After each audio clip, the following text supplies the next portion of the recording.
Il est 8h33 sur RMC et BFM TV. Bonjour Mathilde Panot. Bonjour.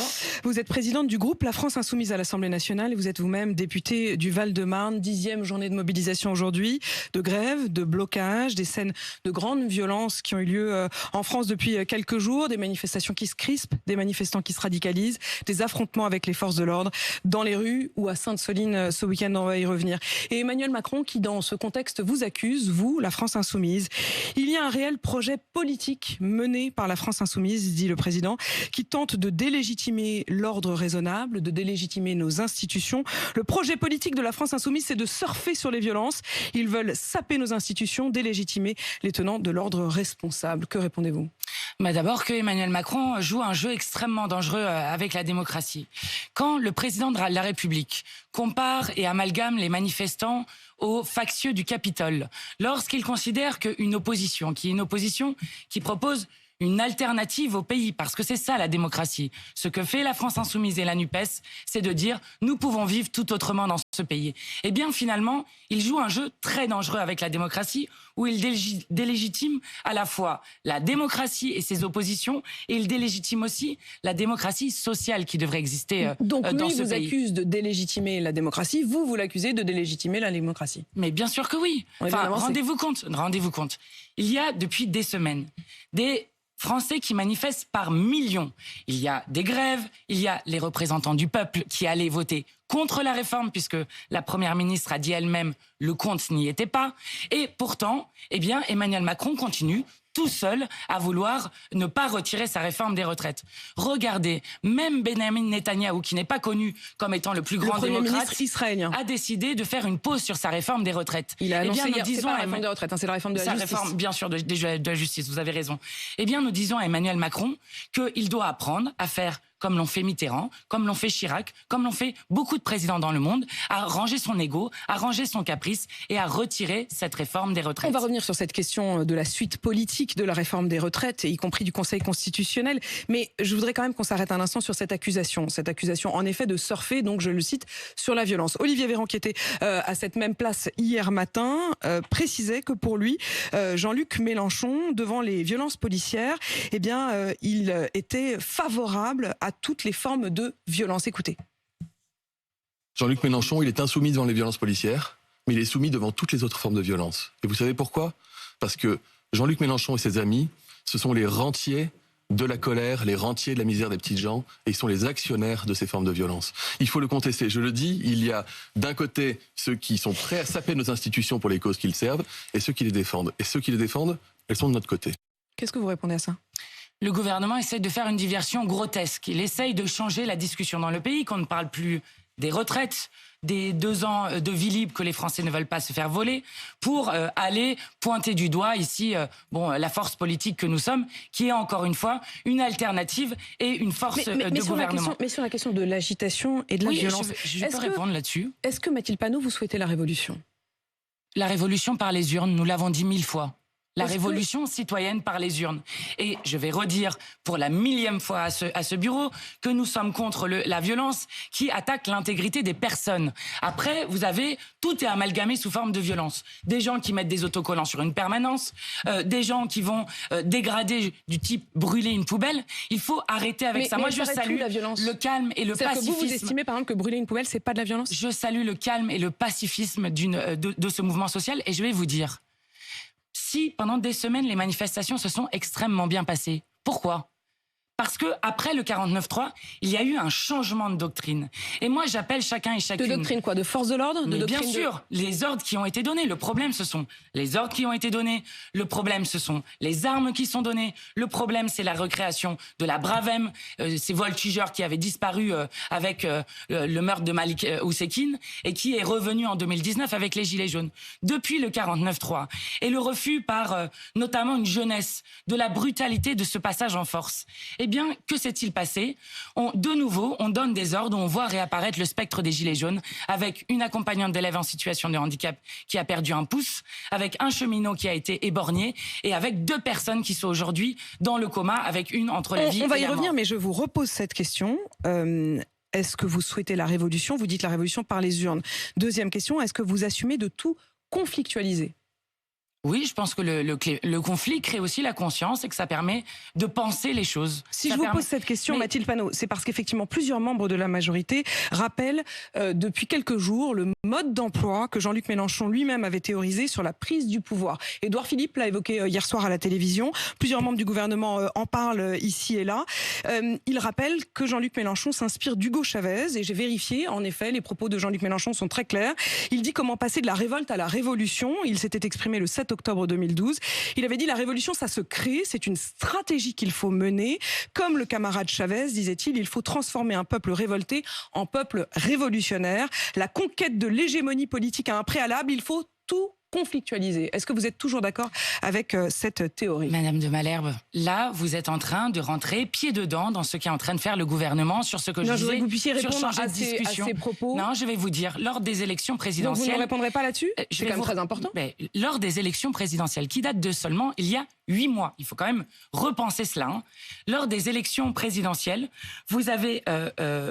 des adversaires politiques, les macronistes notamment, qui ont expliqué que si Jean-Luc Mélenchon était élu président de la République ou Premier ministre avec la NUPES, eh bien le pays serait dans le chaos. Qui est responsable du chaos aujourd'hui? Qui est responsable de la violence aujourd'hui? Il s'appelle Macron, il s'appelle Darmanin, et ce sont eux qui aujourd'hui sont en train de créer une situation dans laquelle la colère est immense. Et moi je suis d'accord pour parler autant que vous voulez de la question de la violence dans les manifestations. Ce n'est jamais ce que nous avons choisi. Nous voulons faire nombre dans les manifestations. Nous voulons que le peuple soit souverain dans ce pays. En fait, Mathilde Panot, je vous demande simplement si cette théorie, ce mode d'emploi... Je dis juste, ne cachez pas les raisons de la colère. De Jean-Luc Mélenchon, mais je ne cache rien du tout et je vais vous interroger sur tout. Simplement, c'est très important aussi de comprendre si vous avez effectivement un agenda derrière la question de la conflictualisation des sujets. Est-ce que vous êtes toujours d'accord avec le fait de s'inspirer de la manière dont Hugo Chavez a pris le pouvoir? Est-ce que vous êtes toujours d'accord avec les propos de Jean-Luc Mélenchon qui poursuit en disant « et ensuite, une fois que le pouvoir est acquis, il faut non seulement conquérir le pouvoir, mais l'exercer de manière révolutionnaire. » Et il répète 2 fois, et tout conflictualiser, oui, tout conflictualiser, ne pas consentir à l'ordre.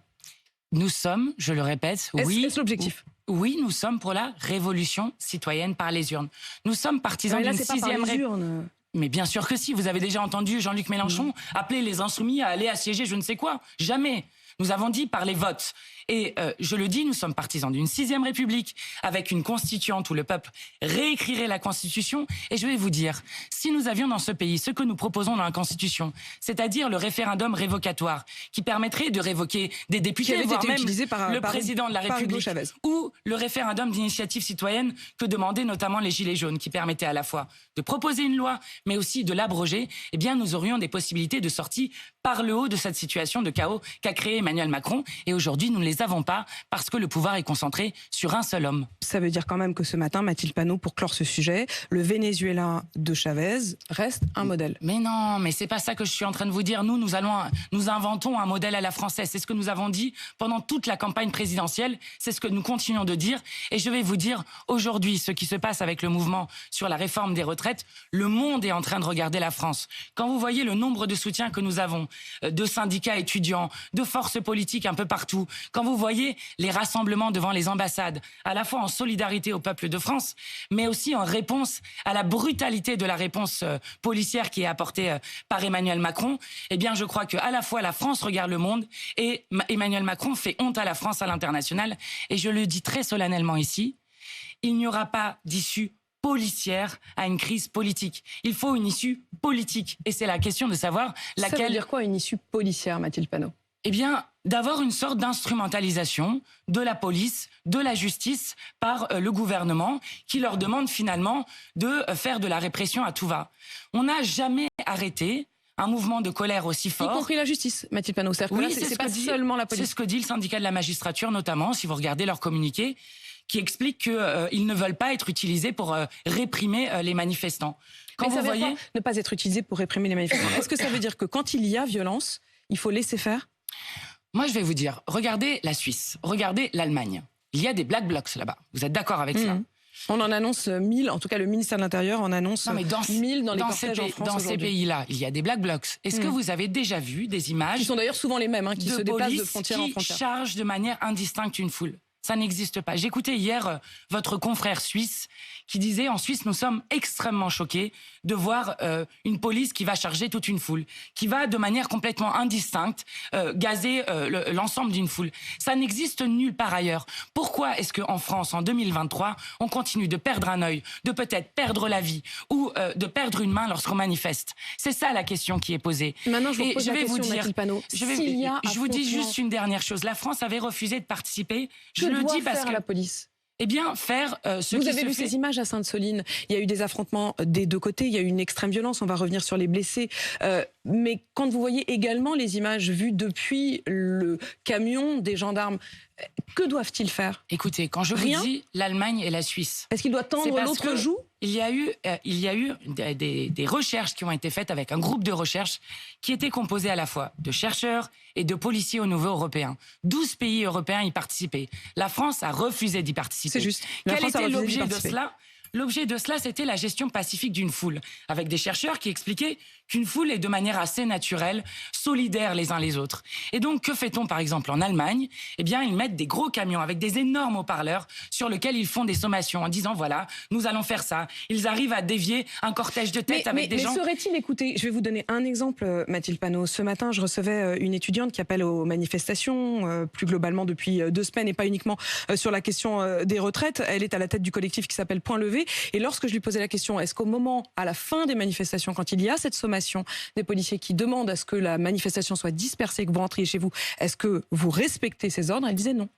Oui, mais Madame Mais vous pensez qu'ils vont dire rentrer chez vous et que les gens vont Alors, rentrer chez Madame eux? de Malherbe, quand je vous dis que dans tous les pays du monde, on est choqué des images qu'on voit de la non, mais France... tout à fait. Je vous demande juste si, Non, mais ça, c'est la si le première mode chose. d'emploi que Ça- vous proposez est efficace et crédible. Ça se passe dans tous les pays européens. Donc moi, je veux bien qu'on m'explique n'importe quoi. Mais ça se passe dans tous les pays européens. Et pour répondre, parce que je ne vais pas esquiver cette question, pour répondre à ce que disait cette jeune femme que vous interrogiez ce matin, à un moment, Madame de Malherbe, il faut se poser la question sérieusement. Lorsque vous avez un président de la République qui a refusé d'écouter des millions de manifestants chaque semaine depuis maintenant 2 mois, qui refuse d'écouter une intersyndicale unie, qui refuse d'écouter les représentants du peuple qui voulaient voter contre la réforme, qui ne veut rien lâcher sur rien, quelles sont les voies démocratiques qui restent? Et donc, évidemment, le message qui est envoyé à des gens, lorsque vous avez un conseiller du président qui explique qu'il faudrait Paris à feu, un mort ou un attentat, c'est irresponsable de sa part. Et je le dis, la sortie ne peut être que démocratique. Donc Emmanuel Macron doit je comprends pas parce que céder. vous dites une chose et son contraire. Si j'ai bien compris, vous dites d'un côté, bon, en gros, à partir du moment où de toute façon il refuse un dialogue normal, il est quasiment automatique ou en tout cas logique que une autre forme d'expression, une forme plus radicalisée ou plus violente, finisse par émerger. Et de l'autre côté, vous dites que c'est pas acceptable et qu'il faut qu'il y ait une sortie démocratique. Je comprends pas bien. Ben oui, je vous explique que d'avoir bouché toutes les issues Mais démocratiques... donc, vous comprenez les manifestants qui se radicalisent ou qui nous font acte de appelons, violence? et j'appelle aujourd'hui, puisque nous allons être des millions de nouveaux à demander à Emmanuel Macron de retirer son projet de loi. J'appelle tout le monde au plus de sang-froid possible face aux provocations qui sont faites par les donneurs d'ordre de la police. Voilà ce à quoi je réponds là-dessus. Mais je le dis, ce que fait Emmanuel Macron est irresponsable. Et comment va-t-il continuer dans une situation où le roi Macron est en quelque sorte confiné? Regardez, il a dû annuler la venue du roi Charles III, il a dû annuler sa venue au Stade de France, et maintenant il annule sa visite à Toulon qu'il devait faire mercredi. Que va-t-il se passer? Il va y avoir un président dans sa citadelle assiégée, les ministres à qui on conseille de ne pas sortir, les parlementaires macronistes à qui on conseille de ne pas sortir. Ce n'est pas sérieux de continuer comme cela. Donc il doit céder, et je le dis, il n'y aura pas de retour à la normale avant qu'il ne cède. Je vous dis un mot là-dessus, Madame Apolline de Malherbe, parce que c'est très important. Oui. Le pouvoir n'a pas compris pourquoi nous nous battions. Il n'a pas compris qu'il était question de la dignité du peuple. Il n'a pas compris qu'il était question de garder ses petits-enfants, de pouvoir s'investir dans la vie associative et citoyenne, d'avoir du temps libéré du temps contraint du travail. Voilà ce pourquoi les Français se battent. Et on va revenir dans un instant sur l'une des sorties éventuelles qui serait celle par le Conseil constitutionnel. Mais encore un mot de ces scènes de violence, puisqu'il y a eu aussi ces scènes d'extrême violence, d'affrontement à Sainte-Soline ce week-end avec un manifestant qui est toujours entre la vie et la mort. Est-ce que vous avez de ces nouvelles? Non, si ce n'est que le scanner qui a été fait est extrêmement mauvais et qu'il aura des séquelles qui sont irréversibles. Et par ailleurs, Je le dis, malheureusement, ce n'est pas le seul. Certaines des personnes qui étaient à Sainte-Soline et qui, je le rappelle, manifestaient contre des méga-bassines qui sont une aberration à l'heure où l'enjeu de l'eau est devenu l'enjeu numéro 1 du 21e siècle, eh bien, seront mutilées à vie. 2 personnes dans le coma et plusieurs blessés très graves. Hier, Mathilde Panot, vous étiez présente au blocage de l'incinérateur d'Ivry auprès des grévistes pour vous opposer à la réquisition de l'incinérateur. Et là, alors que vous vous adressiez aux journalistes, vous avez tout arrêté pour annoncer, au micro notamment de BFM TV, nous ne l'avons pas diffusé par respect pour la famille, mais vous annonciez à ce moment-là que le manifestant, vous disiez, j'apprends à l'instant que le manifestant est mort, je l'apprends avec effroi, voilà pourquoi, jusqu'où allons-nous aller? Est-ce que vous regrettez d'avoir eu ces propos hier et pourquoi les avez-vous eus? Bien sûr que je le regrette. Par ailleurs, je pense que ça serait bien d'ailleurs de ne même pas le dire dans cette interview. C'est une information. C'est une information. En direct, vous étiez au micro de plusieurs. C'est une information. Attendez, Madame de Malherbe, j'essaye de vous expliquer. Quand je suis arrivée sur le piquet de grève à ce moment-là pour bloquer le plus gros incinérateur d'Europe, c'est une information qu'on m'a donnée et sur lequel juste après on est revenu me voir et je suis allée voir immédiatement les journalistes en leur disant arrêtez tout, l'information n'est pas confirmée. Et je ne souhaite en aucun cas, si c'est ça que vous essayez de me faire dire, que ce manifestant soit mort, mais juste à un moment. La question qui se pose, alors vous pouvez faire une polémique sur ce que j'ai dit ou ce que je n'aurais pas dit, mais la question qui se pose est pourquoi Monsieur Darmanin a choisi de mettre dans un champ, alors qu'il y avait 30 000 manifestants, 4 000 grenades. Pourquoi a-t-il décidé de déployer 3 000 policiers pour protéger un trou dans la terre, c'est-à-dire absolument rien si ce n'est une vision du monde de l'agro-business? Pourquoi a-t-il, et ça c'est les observatoires de la LDH... Qu'aurait-il dû faire? Mais laisser s'installer une éventuelle ZAD... Autoriser une manifestation, faire en sorte qu'elle puisse se dérouler... Vous savez bien, Mathilde Panot, l'objectif était aussi de s'installer sur les lieux. Vous savez, Madame de Malherbe, quel est le chiffre qui est dans le dernier rapport du GIEC? En 2030, dans 7 ans, la demande en eau potable excédera de 40%. Je ne vous parle pas de la question de la gestion de l'eau, qui est une question évidemment essentielle. C'est quand même incroyable. Mais je voudrais savoir ce que vous auriez estimé. Une manifestation est interdite. Il y a en effet, comme vous le dites, près de 30 000, en tout cas 6 000 d'après la préfecture, mais peut-être beaucoup plus personnes qui arrivent, dont certains, il faut quand même le dire, qui sont arrivés, les choses ont été retrouvées dans leur sac avec des haches, des battes de baseball, des boules de pétanque, puisque vous parlez du nombre de grenades qui ont été apportées par les forces de l'ordre. Qu'aurait-il fallu faire? Eh bien, autoriser une manifestation qui puisse se passer dans de bonnes conditions. Imaginez, on laisse les gens marcher 6 km. On ne met à aucun moment, à minima, On les laisse marcher, c'était interdit. Oui, enfin, excusez-moi, mais on ne met pas des gens dans un champ avec 4000 grenades, des gens qui sont sur des quads et en plus de ça, des observateurs de la LDH. Et c'est pourquoi nous demandons une enquête, parce que c'est très important, des observateurs de la LDH qui expliquent de la Ligue des droits de l'homme. De la Ligue des droits de l'homme qui expliquent que des ambulances auraient été bloquées par des ordres et qu'ils auraient mis ainsi 1 heure à 1 heure et demie. Le ministère de l'Intérieur pour l'instant, mais en effet, une enquête sera menée. Oui, et nous demandons une commission d'enquête parlementaire sur ce sujet parce que c'est extrêmement grave et que vous imaginez que les blessés qui étaient protégés par des élus à la fois insoumis, puisque nous avions 7 députés insoumis sur place et Europe Écologie Les Verts, des élus écologistes, ont vu de leurs propres yeux des gens sur des quads leur envoyer des grenades vers l'endroit où il y avait une zone sécurisée sur les blessés. Donc, Monsieur Darmanin, lorsqu'il conteste ça, ment. Le Conseil constitutionnel a 1 mois pour rendre sa décision sur la loi. Est-ce que vous reconnaîtrez la décision du Conseil constitutionnel, quelle qu'elle soit ? Alors d'abord, je veux dire que le Conseil constitutionnel a beaucoup de raisons de juger cette loi inconstitutionnelle. D'abord parce qu'il y a un problème de sincérité dans les débats, puisque vous vous rappelez, les 1 200 €, c'était tout le monde, puis à la fin 1,8 million, puis ensuite 40 000 personnes, et c'est un des arguments. Puis ensuite 10 à 20 000 personnes. La sincérité des débats doit être... La sincérité des débats doit être le véhicule législatif où pour la première fois en 5e République, on utilise un texte budgétaire rectificatif sur un texte de fond. C'est le fameux article 47.1. L'Assemblée ne l'a jamais voté. Bon, enfin, on a beaucoup d'arguments. Ensuite, chacun doit comprendre que le Conseil constitutionnel, ce sont à la fois des anciens présidents et des proches du gouvernement. Donc, je ne sais pas ce que fera le Conseil constitutionnel. Les anciens présidents n'y siègent pas. Hein. Oui. Donc, ils n'y sont pas. Il n'y en a aucun. Oui, oui. Voilà. Qui vont décider de la manière si c'est constitutionnel ou si c'est pas constitutionnel. Est-ce que vous respecterez, je vous repose ma question parce qu'en fait vous avez saisi comme beaucoup le Conseil constitutionnel, mais vous avez mis une sorte de petit astérix en demandant à ce que Jacqueline Gourault, qui en est membre aujourd'hui, qui a été ministre d'Emmanuel Macron dans le premier quinquennat, se déporte. Si elle ne le faisait pas, si Jacqueline Gourault restait membre du Conseil constitutionnel pendant cette réflexion et cet examen de cette loi, est-ce que vous considéreriez que la décision du Conseil constitutionnel en serait entachée? Je pense que oui, elle en serait entachée, mais enfin, écoutez, regardez, il y a une règle qui est que on peut soumettre devant le Conseil constitutionnel. Nous allons le faire, mais les gens ne se battent pas dans la rue parce que cette loi est inconstitutionnelle. Ils se battent parce que cette loi est injuste et elle le sera toujours. Alors, en démocratie, même lorsqu'il y a des règles, vous avez le droit de continuer à faire valoir votre point de vue. Et donc, eh bien, si le Conseil constitutionnel... Votre point de vue, oui. Mais on a le droit de manifester encore. On a le droit encore de faire grève. On a le droit... Eh bien, je vous le dis, le combat ne s'arrêtera pas au Conseil constitutionnel. Voilà, exactement. Le combat ne s'arrêtera pas. Il ne s'est pas arrêté au moment où la loi a été adoptée. Il ne s'arrêtera pas si jamais le Conseil constitutionnel la valide. Oui. Mathilde Panot, présidente du groupe La France Insoumise. Le président de la République pouvait céder avant, ça serait quand même bien pour des millions de gens dans notre pays. Mathilde Panot, présidente du groupe La France Insoumise à l'Assemblée nationale, députée du Val-de-Marne. Merci d'avoir répondu à mes questions. Merci.